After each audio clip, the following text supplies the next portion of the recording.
আমি তোর হাত ধরছি। ওঠ ওঠ ওঠ ওঠ।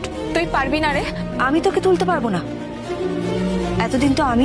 রাহুল তিতলির সামনে থেকে চলে গেলে তিতলি বলে, আমাকে ইগনোর করল রাহুল, এত বড় সাহস।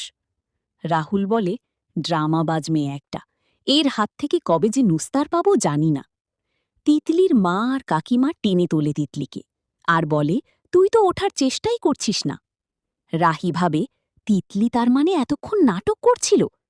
আমি তিতলির আসল মতলব বুঝে গেছি, রাহুলের আশেপাশে আর ঘেঁষতে দেব না।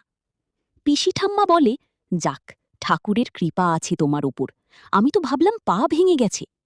তিতলি বলে, এই রে, নাটকটা মনে হয় সবাই বুঝে গেছে।